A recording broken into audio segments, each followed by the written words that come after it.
Elle a un master en commerce. Vous n'êtes qu'un ingénieur, a déclaré la responsable des RH, lorsque j'ai demandé pourquoi une nouvelle directrice gagnait le double de mon salaire. Connaissez votre place. J'ai démissionné, et je suis parti. À peine 46 minutes plus tard, leur système de paiement s'est effondré. Et le PDG se tenait à ma porte. Elle possède un master en administration des affaires. Vous n'êtes qu'un ingénieur. Sarah Jenkins n'a même pas levé les yeux, lorsqu'elle a prononcé ces mots. Son regard est resté fixé sur le document imprimé, son stylo oscillant au-dessus d'une liste de contrôles, comme si toute ma carrière n'était qu'une case de plus à cocher, juste avant le déjeuner. Je m'appelle Joël Miller. J'ai 48 ans. Cela fait 15 ans que j'assure le bon fonctionnement de DataStream Industries. Et j'étais sur le point de découvrir, exactement, ce qu'ils pensaient que je valais. Nous étions assis dans la salle de réunion B, celle sans fenêtre, qui sentait le café brûlé. Des murs gris, une affiche de motivation sur le travail d'équipe, et une boîte de mouchoirs posée sur la table basse. Sarah m'avait convoqué à 9h30, avec une invitation dans mon calendrier qui indiquait simplement « Révision salariale, confidentielle ». Rien de bon ne découle jamais des réunions, contenant ce mot dans leur titre.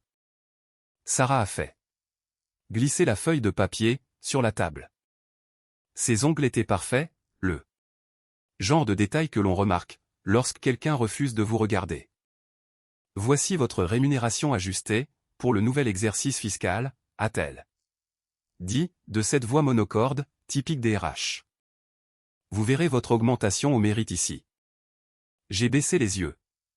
Ingénieur infrastructure senior, 15 ans d'ancienneté, augmentation annuelle au mérite de 2,8%. En dessous, écrit en plus petit, rémunération alignée sur les directives d'équité interne. Un jargon d'entreprise pour dire « nous avons décidé de votre valeur » et argumenter n'y changera rien.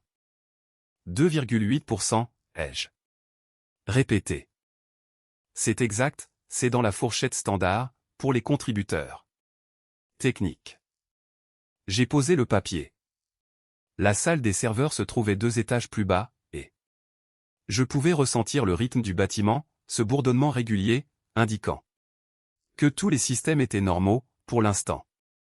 Et qu'en est-il de Jessica Rossi? Le stylo de Sarah a cessé de bouger, et elle a forcé un sourire. Je ne vois pas ce que vous voulez dire.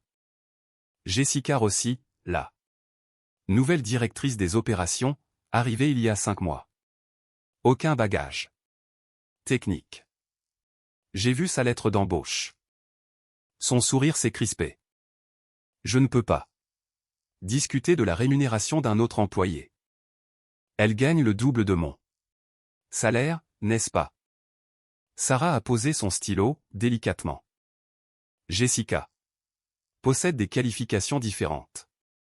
Comme quoi? Elle a un master en commerce, obtenu dans une grande école. Elle apporte une vision stratégique. Sarah s'est redressée sur sa chaise, comme si ce diplôme, à lui seul, prouvait tout. J'ai attendu. Le système de ventilation du bâtiment a démarré un nouveau cycle. Vous n'êtes qu'un ingénieur. Différents rôles exigent différents positionnements sur le marché. Qu'un ingénieur.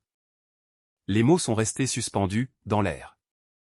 Qu'un ingénieur, ai-je répété, lentement.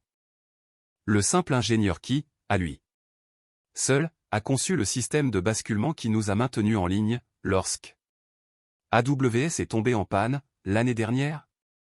Le simple ingénieur qui a détecté la vulnérabilité de paiement, avant qu'elle ne nous coûte des millions? La mâchoire de Sarah s'est contractée, Joël. Je comprends votre frustration. Je ne suis pas frustré, je clarifie les choses.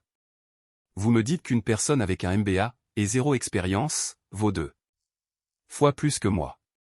Je veux m'assurer, d'avoir bien compris. Elle a croisé les mains, se montrant professionnelle, froide, et impassible. Nous nous basons sur les données du marché. Les postes de direction exigent des salaires plus élevés. L'éducation compte. Les diplômes comptent plus que le maintien des systèmes opérationnels, apparemment. Connaissez votre place. A-t-elle dit. Connaissez votre place. Voilà, c'était dit, sans fioriture. Je l'ai regardé, puis j'ai regardé la liste, et enfin le papier. Portant mon nom, associé à un chiffre qui résumait ce que 15 ans de ma vie représentaient pour DataStream. J'ai plongé la main dans mon sac. Sarah s'est tendue, craignant sans doute que je ne sorte la carte de visite d'un avocat. À la place, j'ai sorti une feuille pliée, et je l'ai posée sur son document. Une feuille blanche, propre, déjà. Signée, ma lettre de démission, avec effet immédiat. Son visage est devenu blême en la lisant. Joël, a-t-elle commencé? J'ai envoyé une copie dans votre boîte de réception à 9h47. Vous la trouverez en vérifiant vos messages. Ainsi que des copies conformes envoyées à mon responsable, et à Julien Vance.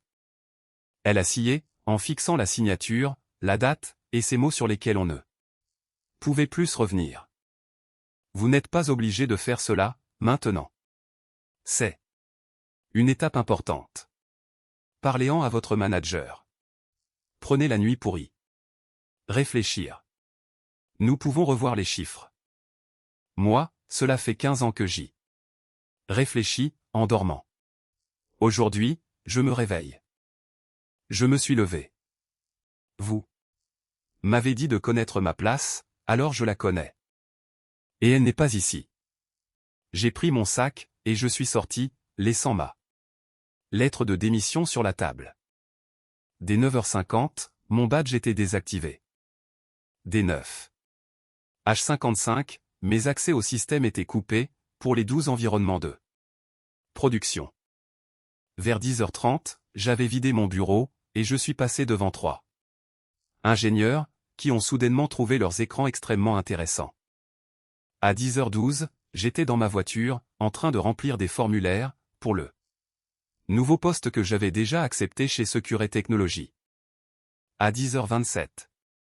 Soit exactement 46 minutes après la signature de cette lettre, mon téléphone a commencé à vibrer, affichant des appels de numéros inconnus. Mais, laissez-moi revenir en arrière, pour vous raconter comment une simple phrase, lors d'un entretien avec les RH, s'est transformée en les 46 minutes les plus coûteuses de l'histoire de DataStream.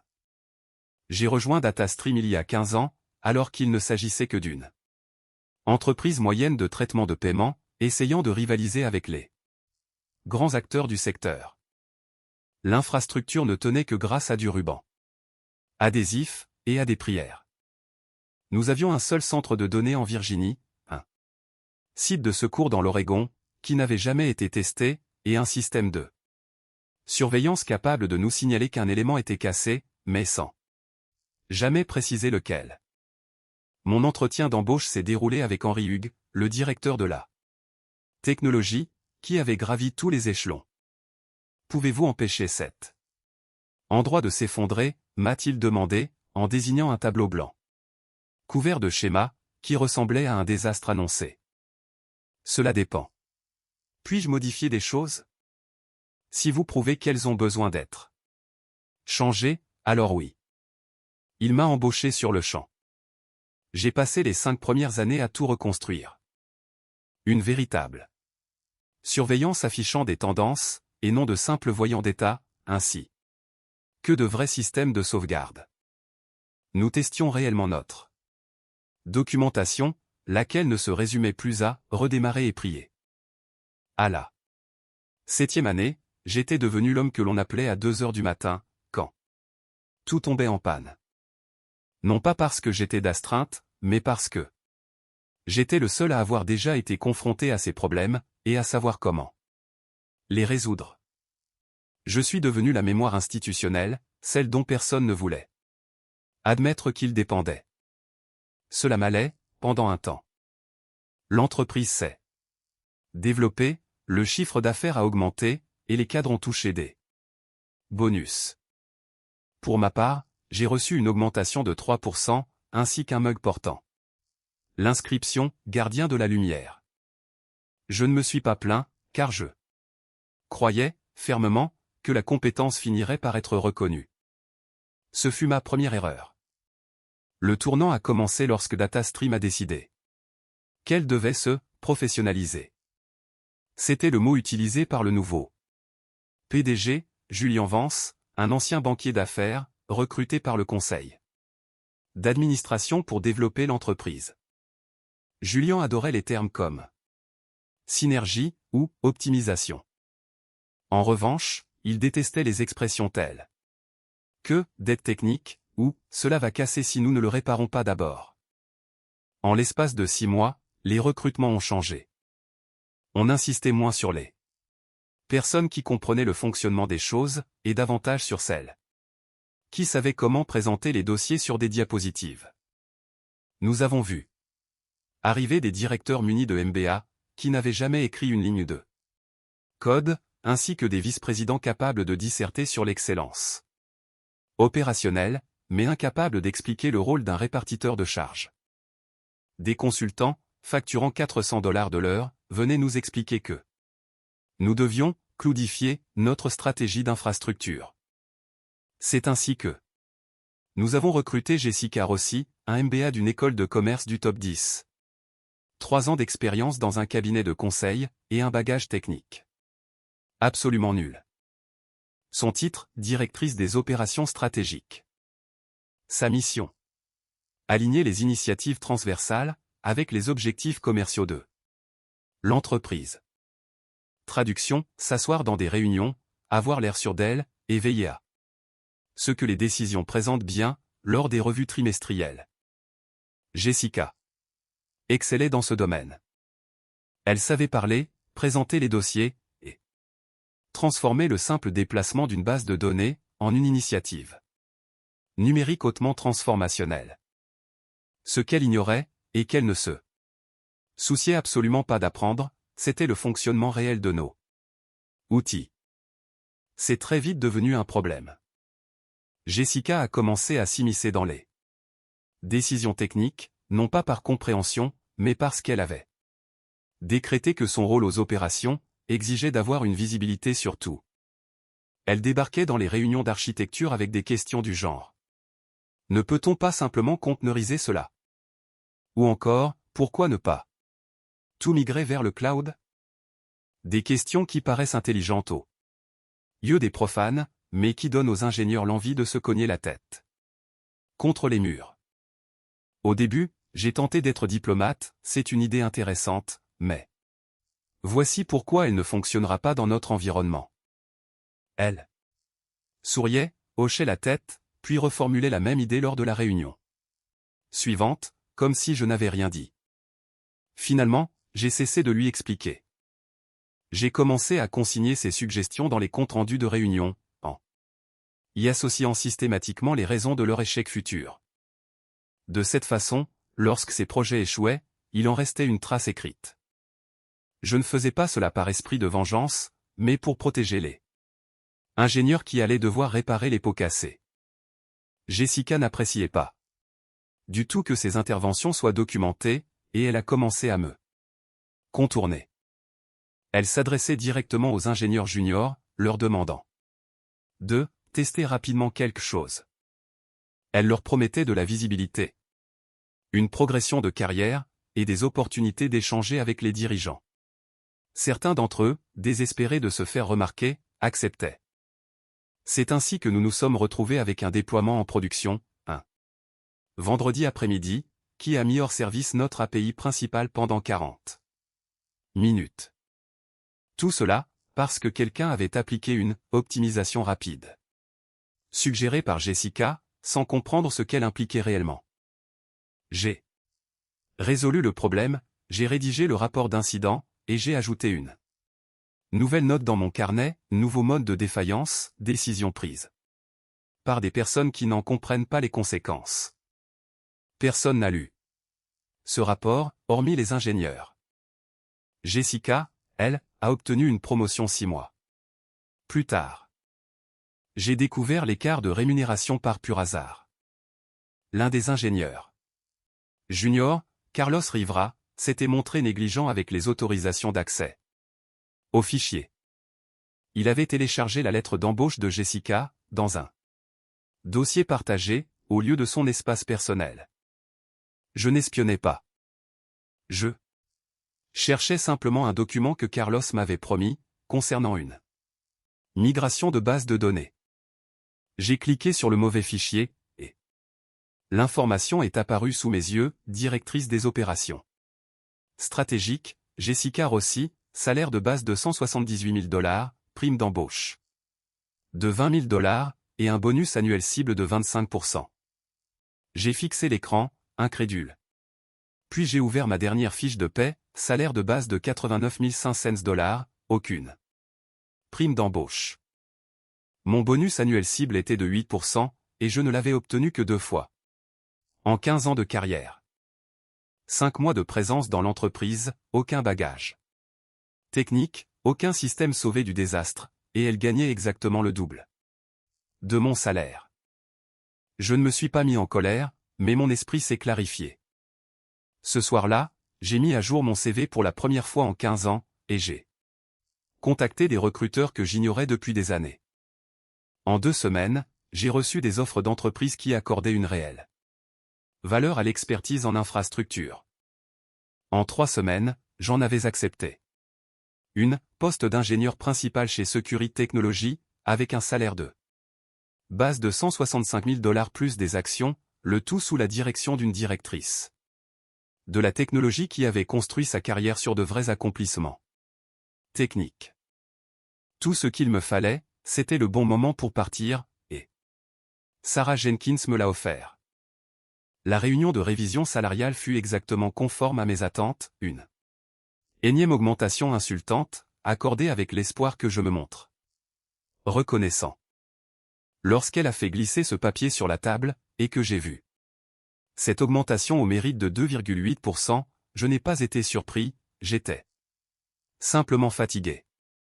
Fatigué d'être sous-estimé, et fatigué de voir des personnes mieux diplômées, mais dotées d'un moins bon jugement, être mieux payées pour en faire moins. Alors, lorsqu'elle a prononcé ces mots, elle a un master en commerce, vous n'êtes qu'un ingénieur, connaissez votre place, c'en était trop. Ce n'était pas la pire chose que l'on m'ait dite, mais c'était la vérité qu'ils évitaient d'admettre depuis 15 ans, enfin formulée à voix haute. J'ai sorti ma lettre de démission, et je l'ai posée sur la table. Je l'avais rédigée la veille, imprimée, et signée au cas où. Bonne chance pour me remplacer, ai-je lancé, avant de sortir de la pièce. DataStream s'apprêtait à recevoir une leçon coûteuse sur la différence entre les diplômes et la compétence. La toute première chose qui s'est passée après mon départ fut absolument rien. Pendant exactement 21 minutes, tout a fonctionné normalement. Les systèmes de traitement des paiements continuaient de tourner sans encombre. Les transactions s'effectuaient, et l'argent circulait de compte en compte, comme c'était le cas depuis des années. À 10h33, la situation a basculé. Le service de traitement des paiements a commencé à générer des erreurs. Ce n'était pas une panne totale, mais simplement des taux d'erreur anormalement élevés, qui ont déclenché les alertes de premier niveau. Carlos Rivera les a remarqués, et a consulté le guide de dépannage. Le guide de dépannage indiquait, si le processeur de paiement affiche des erreurs élevées, vérifiez la profondeur de la file d'attente et l'état du service. Il a exécuté la consigne, et tout semblait normal. Voici ce que Carlos ignorait, et ce que personne d'autre que moi ne savait, si le processeur de paiement commence à afficher des délais d'attente trop longs vers le service de règlement, alors que la profondeur de la file d'attente semble normale. Il faut impérativement vérifier les paramètres du pool de connexion, sur la base de données principales. Ce paramètre ne s'adapte pas automatiquement, et lorsque le pool de connexion est épuisé, le système s'effondre en silence. J'avais découvert cette vulnérabilité il y a 3 ans, lors d'un incident similaire. Je l'avais corrigé, documenté dans mes notes personnelles, et j'avais ajouté une alerte de surveillance pour la détecter rapidement. Cette alerte s'activait en ce moment même, mais personne ne prenait la peine d'en lire la description. Il constatait simplement des taux d'erreur élevés, et supposait qu'il s'agissait d'autre chose. Carlos a transmis le dossier à l'ingénieur senior de garde. Cette place aurait dû être la mienne, mais j'étais assis dans ma voiture, en train de remplir des formulaires fiscaux pour mon nouvel employeur. L'ingénieur senior de secours étant malade, la tâche est revenue à Maria Lopez. Une ingénieure de niveau intermédiaire qui connaissait les systèmes, mais n'avait jamais été confrontée à ce type précis de défaillance. Maria a fait ce qu'elle m'avait vu faire des dizaines de fois, elle a ouvert fiche de terminal, a commencé à analyser les journaux d'activité, et à chercher des schémas récurrents. Elle a repéré quelque chose d'étrange. Le processeur de paiement recevait bien les requêtes, et tentait de se connecter au service de règlement, mais les connexions expiraient. Pas immédiatement, mais très lentement.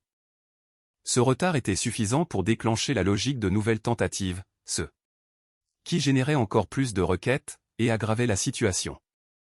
Maria a reconnu le schéma, mais elle n'en comprenait pas la cause. L'information qui lui manquait figurait dans mon carnet de notes, rédigé 18 mois auparavant, si le processeur de paiement affiche des expirations lentes vers le service de règlement, et que la file d'attente est normale. Vérifiez le pool de connexion. De la base de données de règlement, le pool s'épuise en silence. Personne d'autre ne le savait. J'avais résolu le problème discrètement, je l'avais consigné dans mes notes, puis j'étais passé à autre chose. L'alerte de surveillance que j'avais configurée fonctionnait bien, mais sa description indiquait simplement « Avertissement, pool de connexion de règlement ». Sans contexte, cela ressemblait à un incident mineur. À 10h45, le taux d'erreur avait triplé. À 10h50, le traitement des paiements était totalement hors service. 800 entreprises se trouvaient dans l'incapacité de traiter leurs transactions. Notre client le plus important, un processeur de paiement qui réalisait un chiffre d'affaires annuel de 12 millions de dollars avec Data Stream, a envoyé un email ayant pour objet « Interruption de service. Escalade immédiate requise ». C'est à ce moment précis que Jessica Rossi est entrée dans le centre opérationnel. Pourquoi le tableau de bord est-il rouge? A-t-elle demandé. Nous enquêtons, a répondu Maria. Enquêter ne génère pas de revenus. Ne pouvez-vous pas simplement redémarrer le système? Maria a hésité, nous devons d'abord comprendre l'origine de la panne. Combien de temps cela va-t-il prendre? Je l'ignore. Jessica a sorti son téléphone, j'appelle Julien. Le PDG, Julien Vance, est arrivé 10 minutes plus tard. Il a observé le tableau de bord, les graphiques d'erreur qui grimpaient en flèche, et les ingénieurs visiblement dépassés. Où est Joël, a-t-il demandé.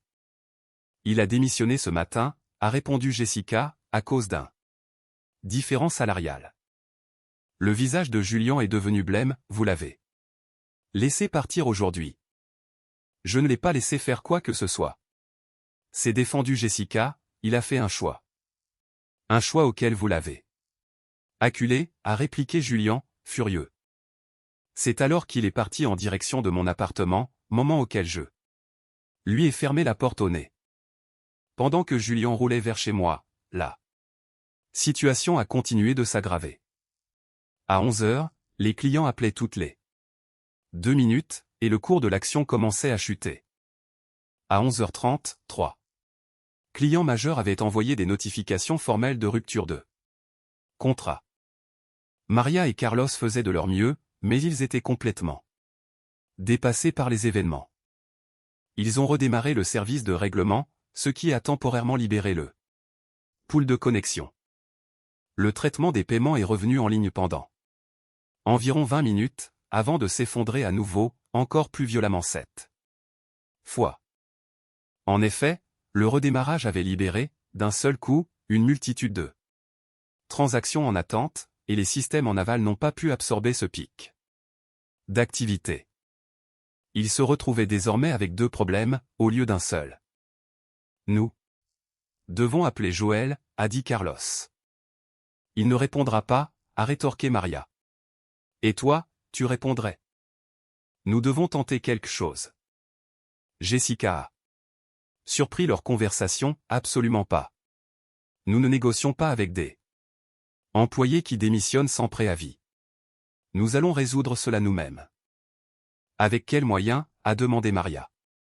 Joël a construit ce système, et il est le seul à savoir comment toutes les pièces s'emboîtent. Dans ce cas, nous ferons appel à des consultants, a répliqué Jessica. À 12h30, il avait contacté 3 cabinets de conseil différents.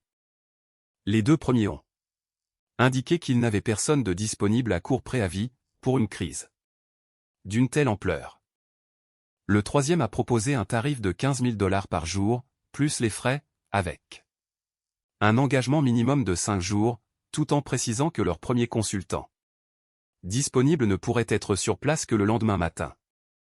Demain, c'est écrié Julien, lorsque Jessica lui a transmis l'information. D'ici demain, nous aurons mis la clé sous la porte. Pendant ce temps, je déjeunais dans un excellent restaurant près de mes nouveaux bureaux, planifiant mon intégration avec le Dr Evelyn Cole, la directrice de la technologie de ce curé. Quand pouvez-vous commencer, m'a-t-elle demandé. Je pensais à lundi, mais je peux commencer dès demain si nécessaire. Lundi, c'est parfait. Prenez le week-end pour décompresser, après ce qui a pu se passer dans votre ancienne entreprise. Si seulement elle savait. Mon téléphone a vibré à nouveau, affichant un énième appel de DataStream. Je l'ai redirigé vers la messagerie vocale, puis un autre a suivi, avant qu'un SMS de Carlos n'arrive. Joël, s'il te plaît. On se noie. Ici. J'ai montré le message à Evelyne, mon ancienne entreprise rencontre quelques difficultés techniques. Elle a haussé un sourcil, un lien avec votre départ? C'est fort possible. À quel point est-ce grave?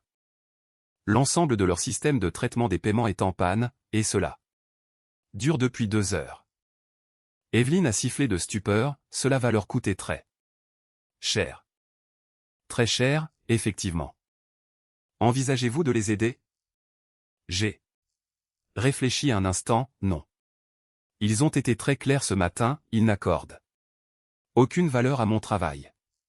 À présent, ils vont découvrir combien il coûte. Réellement. À l'échelle de DataStream, la crise s'aggravait d'heure en heure. Vers 13 heures. L'entreprise avait déjà perdu 8 millions de dollars en frais de transaction. À 14 heures, les autorités de régulation commençaient à poser des questions. À 15 h 00, les médias locaux s'emparaient de l'affaire. Julien a alors convoqué un conseil d'administration d'urgence, et les membres du conseil étaient particulièrement furieux. Comment le départ d'un seul ingénieur peut-il paralyser l'ensemble de notre activité, a demandé la présidente du conseil d'administration. Ce n'était pas n'importe quel ingénieur, a répondu Julien. C'était notre ingénieur. Infrastructure senior. Il avait 15 ans d'ancienneté, il a conçu la majeure partie de nos systèmes clés, et nous l'avons tout simplement laissé partir. Julien semblait extrêmement mal à l'aise. Il y a eu un différend sur sa rémunération. Un différend de quel ordre?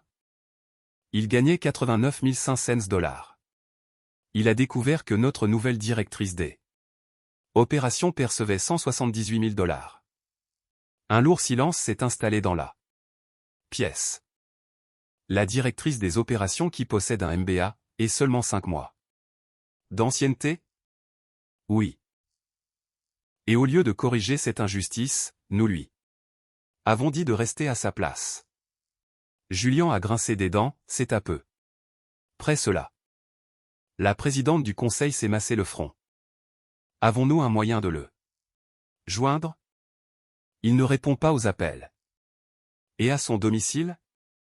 J'ai essayé, mais il m'a fermé la porte au nez. Littéralement. Un nouveau silence s'est imposé. Puis, la présidente a soupiré, combien cette panne nous coûte-t-elle?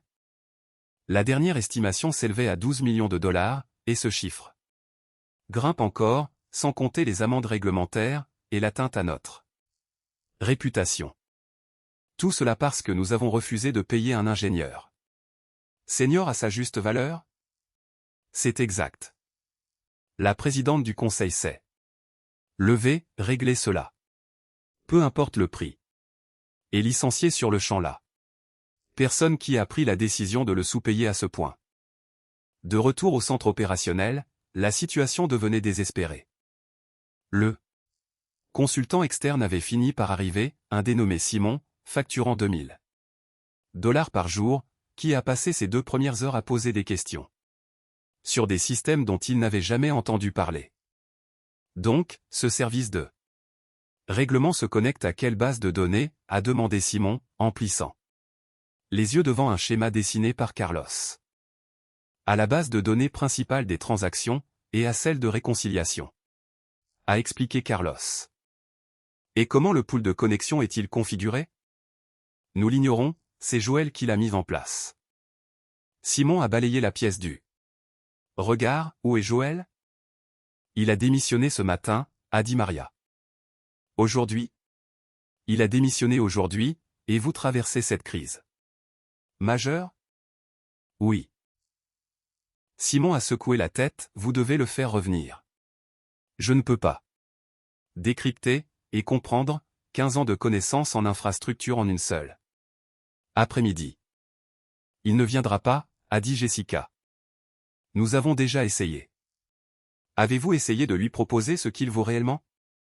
Jessica n'a pas répondu. À 16 heures, la panne durait depuis déjà 5h30. Le consultant avait réussi à identifier le problème lié au pool de connexion, mais il s'avérait incapable de trouver une méthode sûre pour le résoudre, sans provoquer d'autres anomalies. À chaque solution qu'il proposait, Carlos ou Maria soulignaient les risques d'aggravation de la situation. Nous avons besoin de l'architecte d'origine, a fini par admettre Simon. C'est beaucoup trop complexe pour être réparé à l'aveugle. C'est à ce moment-là que Julien a pris une décision qui a probablement sauvé l'entreprise. Il s'est rendu en voiture chez Security Technology, et a patienté sur le parking, en attendant que je sorte. Je l'ai aperçu, assis dans sa BMW, alors que je me dirigeais vers ma voiture à 17h30. Il est sorti de son véhicule, et s'est approché prudemment, comme s'il s'approchait d'un animal sauvage. Joël. Julien. Je sais que vous ne voulez pas me voir. Je sais que nous avons fait une grave erreur, mais j'ai besoin de 2 heures de votre temps. Fixez votre prix. Ce n'est pas une question d'argent. Alors, de quoi s'agit-il? Je l'ai regardé, attentivement. Son costume de luxe était froissé, ses cheveux étaient ébouriffés, et ses traits donnaient l'impression qu'il avait vieilli de 5 ans en un jour. C'est une question de respect. Ai-je répondu, et votre entreprise m'a clairement montré, ce matin, qu'elle n'en avait pas pour moi. Nous avons eu tort. En effet. Si je règle ce problème de rémunération, et que je répare nos torts, accepteriez-vous de nous aider? J'ai réfléchi. J'ai pensé aux frais de scolarité de ma fille Lily, ainsi qu'aux ingénieurs, qui étaient probablement encore enfermés dans cette salle de réunion, à tenter de résoudre des dysfonctionnements qu'ils n'avaient pas provoqués. Je vais y réfléchir, ai-je dit. Ce soir-là, le conseil d'administration de DataStream s'est réuni en urgence. Ils ont licencié Sarah Jenkins, mis Jessica Rossi à pied. À titre conservatoire, dans l'attente d'une enquête, et ont autorisé Julien à m'offrir tout ce qu'il faudrait pour que je revienne. La panne a finalement pris fin à 23h47, soit 13h14 après son déclenchement.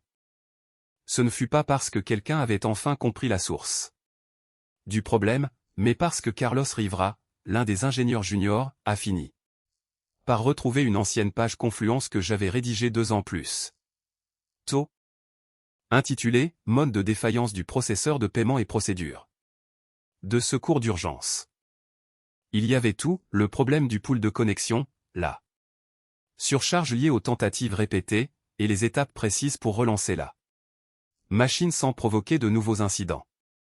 Carlos a suivi les instructions à la lettre, et cela a fonctionné, les systèmes ont redémarré, les clients ont cessé de s'impatienter, et la crise s'est achevée.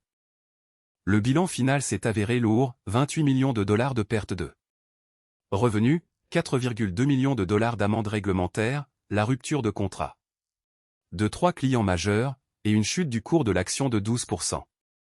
Le lendemain matin, Julien m'a téléphoné, le système est de nouveau opérationnel. A-t-il annoncé. J'ai appris que nous avions trouvé votre documentation. Merci de l'avoir laissé. Je documente toujours mon travail, c'est ce que font les bons ingénieurs. Je le sais, et nous voulons que vous reveniez. À quel salaire? Un salaire de base de 165 000 $, une prime d'embauche de 40 000 $, un bonus annuel cible de 20%, le titre d'ingénieur principal, et vous rapporterez directement à moi. Je suis resté silencieux un instant. C'était presque exactement la proposition de Securite. J'apprécie l'offre, ai-je fini par répondre, mais j'ai déjà commencé à travailler ailleurs. Nous nous alignerons sur leur rémunération, et nous ferons même mieux. Ce n'est pas une question d'argent, Julien. C'est une question de travailler dans un endroit qui estime ce que je fais, avant d'y être contraint par la force des choses. Je comprends, mais si jamais vous changez d'avis, je garderai cela à l'esprit. 3 mois plus tard, DataStream m'a recontacté, par l'intermédiaire d'un recruteur cette fois. Il souhaitait m'engager comme consultant. Pas à plein temps, mais seulement pour des revues trimestrielles, et des transferts de compétences. Le tarif proposé, 450 $ de l'heure.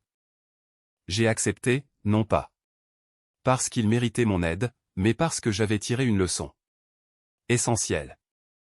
La meilleure réponse face au manque de considération n'est pas la colère, mais la réussite.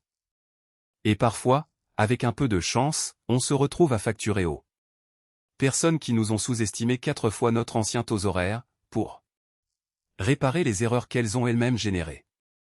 Aujourd'hui, je travaille toujours chez Securite Technologies, en tant qu'ingénieur émérite. Les frais de scolarité de Lily sont payés sans que je n'aie à perdre le sommeil, et mon équipe respecte mon travail, car la direction montre l'exemple.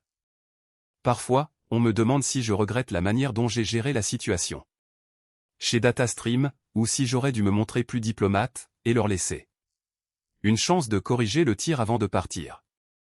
Je leur réponds ceci, lorsque quelqu'un vous montre précisément la valeur qu'il vous accorde, croyez-le sur parole. Vous pouvez choisir de rester, en espérant que les choses s'améliorent. Ou vous pouvez partir, et laisser la réalité leur enseigner ce que vous valiez réellement. J'ai choisi la réalité, et, 46 minutes plus tard, ils ont dû s'y résoudre eux aussi. Voici ce que je souhaite que vous compreniez concernant le respect dans le milieu professionnel, ce n'est pas une valeur qui se négocie après coup. Soit on apprécie votre contribution, soit on l'ignore. Et si on l'ignore, aucune explication ne fera changer les mentalités, seules les conséquences concrètes le permettront. Parfois, la meilleure décision à prendre est de cesser d'éviter ces conséquences, et de les laisser apprendre de leurs erreurs, à leurs dépens. Car la personne qui vous somme de rester à votre place, est précisément celle qui s'apprête à découvrir ce que cette place valait réellement au départ. Mais, le véritable coup de théâtre ne s'est pas limité à cette défaillance technique. Il a également résidé dans les répercussions juridiques, que Jessica Rossi avait involontairement déclenchées. Pendant qu'elle s'affairait à jouer les stratèges d'entreprise, elle avait autorisé le déploiement d'un correctif logiciel qui contournait, totalement, notre accord de licence avec un Fournisseur majeur. Or, ce fournisseur détenait un brevet précisément sur le mécanisme de pool de basculement que nous utilisions. En vertu de l'article 106 du titre 17 du Code des États-Unis, 17 USC 106. L'utilisation non autorisée d'un système breveté constitue une contrefaçon directe, entraînant de lourdes sanctions financières.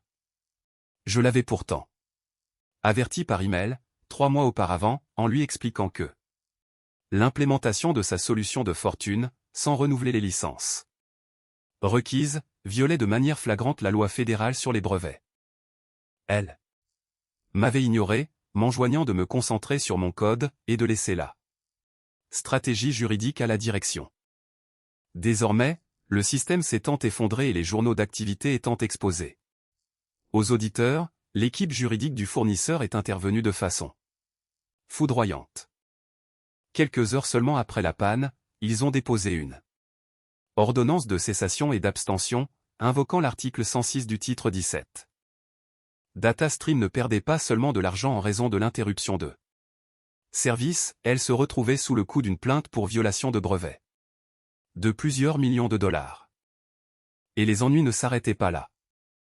Julian Vance, ainsi que le conseil d'administration, se sont soudainement retrouvés confrontés à une accusation de manquement à leurs obligations fiduciaires. En ignorant les avertissements répétés de leur personnel technique senior, et en permettant à une directrice non qualifiée de prendre des décisions d'infrastructure critiques, ils avaient manqué à leur obligation légale d'agir dans le meilleur intérêt de l'entreprise et de ses actionnaires. Les actionnaires n'apprécient guère de perdre 28 millions de dollars, simplement parce que le PDG a voulu économiser quelques sous sur le salaire d'un ingénieur, tout en surpayant un profil titulaire d'un MBA dénué de toute expérience. Le conseil d'administration était furieux, et la menace d'une action sociale en responsabilité planait au-dessus de la tête de Julian, telle une guillotine. Il savait pertinemment que, si cette affaire allait devant les tribunaux, sa carrière de PDG s'arrêterait là. Ce manquement à l'obligation fiduciaire était si flagrant que le plus junior des avocats d'affaires aurait pu en faire la démonstration avec succès. Il ne s'agissait pas uniquement d'une panne informatique, c'était un effondrement systémique de la gouvernance d'entreprise, nourri par l'arrogance, et par une incompréhension totale des rouages essentiels au fonctionnement d'une entreprise technologique. Pour aggraver encore les choses, Jessica avait tenté de dissimuler ses traces. Au moment de la panne, elle s'était connectée au système de conformité, pour essayer d'antidater un formulaire d'approbation, affirmant que j'avais validé son optimisation désastreuse. Elle ignorait que chaque action, effectuée dans le système de conformité, fait l'objet d'un enregistrement immuable, horodaté et protégé par une empreinte cryptographique. En vertu de l'article 470 du Code pénal de Californie, cet acte est constitutif de faux et d'usage de faux. Elle avait falsifié un document numérique pour frauder l'entreprise et rejeter la faute sur moi. Lorsque Carlos a découvert le journal d'audit et l'a transmis aux enquêteurs judiciaires, la mise à pied de Jessica a pris la tournure d'une potentielle enquête pénale. Elle était passée, en un instant, du statut de cadre gracieusement rémunéré à celui de fardeau juridique dont l'entreprise devait se séparer sans délai. Son contrat de travail a été déclaré nul et non avenu ab initio, en raison du caractère frauduleux de ses agissements durant la crise. Elle n'a pas seulement perdu son emploi, elle a détruit sa carrière. J'ai passé 15 ans à bâtir cette infrastructure. Chaque serveur, chaque commutateur réseau, et chaque répartiteur de charges était un élément que j'avais personnellement configuré. Je connaissais le système mieux que ma propre maison. Je savais quelle base de données chauffait le vendredi après-midi, et quel chemin réseau s'encombrait lors des réconciliations de fin de mois. 7. Expertise s'était acquise à la dure, payée au prix de nuits blanches, et de dîners de famille manqués. Lorsque Sarah Jenkins m'a dit que je n'étais qu'un ingénieur, elle ne s'en prenait pas seulement à ma personne. Elle insultait les milliers d'heures que j'avais consacrées à maintenir DataStream à flot. C'était un manque profond de respect, qui dépassait largement le cadre d'un simple conflit salarial. C'était un naufrage idéologique. Il croyait sincèrement que diriger les personnes qui exécutent les tâches a plus de valeur que d'accomplir le travail en lui-même. Il s'imaginait qu'un diplôme en administration des affaires conférait magiquement à quelqu'un la sagesse nécessaire pour superviser des architectures techniques complexes dont il ne pouvait même pas commencer à saisir le fonctionnement. C'est là que réside le pourrissement, au cœur de la culture d'entreprise moderne. C'est un environnement où les parleurs sont récompensés, tandis que les faiseurs sont marginalisés. Mais, la réalité est qu'on ne peut pas convaincre une base de données de se restaurer, par de simples paroles. On ne peut pas ramener un disque dur en panne à la vie, grâce à des synergies. Lorsque les systèmes s'effondrent, les titulaires de MBA, les vice-présidents et les directeurs des opérations stratégiques s'avèrent totalement inutiles. Ils se contentent de rester assis dans des salles de réunion, à rejeter la faute sur les autres, et à demander combien de temps il faudra avant le rétablissement du service. Puis, une fois le problème résolu, ils s'attribuent le mérite d'avoir géré la crise. Pas cette fois. Cette fois-ci, ils ont dû affronter de plein fouet les conséquences de leur propre incompétence. Et ces conséquences se sont chiffrées en millions de dollars, et en carrières brisées. J'ai passé 15 ans à bâtir cette infrastructure. Chaque serveur, chaque commutateur réseau, et chaque répartiteur de charges était un élément que j'avais personnellement configuré. Je connaissais le système mieux que ma propre maison. Je savais quelle base de données chauffait le vendredi après-midi, et quel chemin réseau s'encombrait lors des réconciliations de fin de mois. 7. Expertise s'était acquise à la dure, payée au prix de nuits blanches, et de dîners de famille manqués. Lorsque Sarah Jenkins m'a dit que je n'étais qu'un ingénieur, elle ne s'en prenait pas seulement à ma personne. Elle insultait les milliers d'heures que j'avais consacrées à maintenir DataStream à flot. C'était un manque profond de respect, qui dépassait largement le cadre d'un simple conflit salarial. C'était un naufrage idéologique. Il croyait sincèrement que diriger les personnes qui exécutent les tâches a plus de valeur que d'accomplir le travail en lui-même. Il s'imaginait qu'un diplôme en administration des affaires conférait magiquement à quelqu'un la sagesse nécessaire pour superviser des architectures techniques complexes dont il ne pouvait même pas commencer à saisir le fonctionnement. C'est là que réside le pourrissement, au cœur de la culture d'entreprise moderne. C'est un environnement où les parleurs sont récompensés, tandis que les faiseurs sont marginalisés.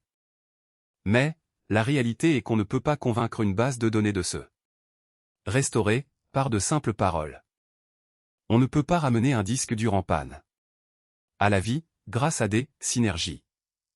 Lorsque les systèmes s'effondrent, les titulaires de MBA, les vice-présidents et les directeurs des opérations stratégiques s'avèrent totalement inutiles. Ils se contentent de rester assis dans des salles de réunion, à rejeter la faute sur les autres, et à demander combien de temps il faudra avant le rétablissement du service. Puis, une fois le problème résolu, ils s'attribuent le mérite d'avoir géré la crise. Pas cette fois. Cette fois-ci, ils ont dû affronter de plein fouet les conséquences de leur propre incompétence. Et ces conséquences se sont chiffrées en millions de dollars, et en carrières brisées.